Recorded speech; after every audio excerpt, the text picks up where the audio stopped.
Pão nosso de cada dia nos dá hoje. Eu sou Danilson Castro, da Assembleia de Deus Expedicionários, e este é o nosso devocionário.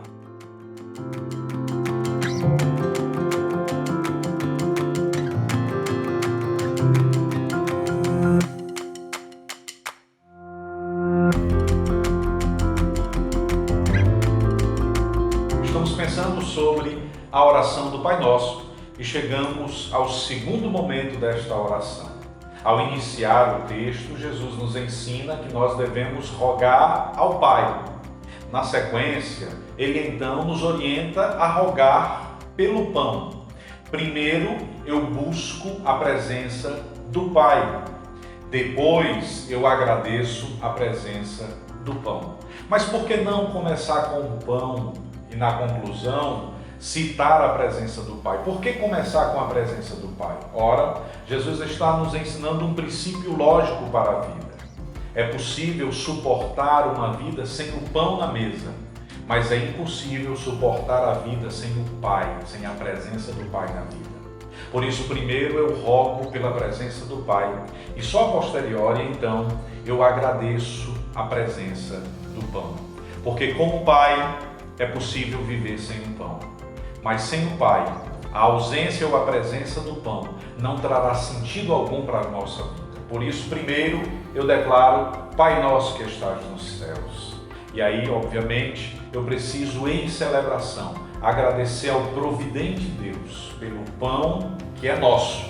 É um pão da partilha, não é um pão para mim, é um pão de partilha. Se eu tenho dois na minha mesa, eu preciso ser instrumento de Deus na vida de outra pessoa e dividir este pão.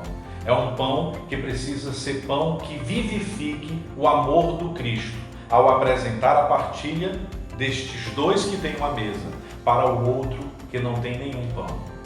Carlinhos Queiroz nos trouxe um pensamento interessante, é um dos pensadores aqui do nosso estado, e o Carlinhos nos disse que a ausência de pão na mesa do pobre é a denúncia de vida no altar dos cristãos. E nós precisamos pensar sobre isso.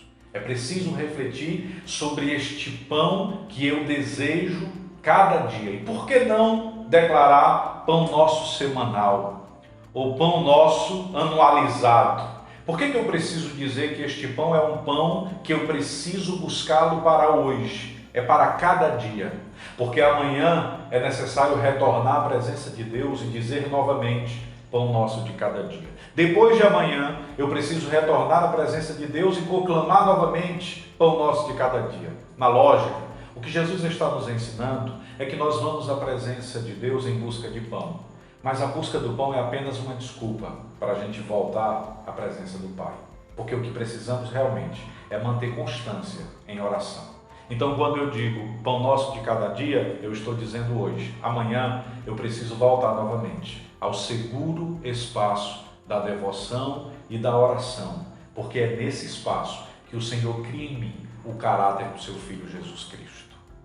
Concluindo nosso devocional, eu tenho um desafio para você, e o desafio desta semana consiste em você considerar a quantidade de pão existente na sua mesa e a quantidade de desejo de partilha existe no seu coração.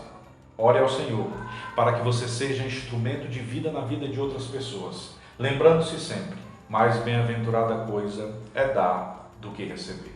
Que Deus abençoe as nossas vidas em todo o tempo.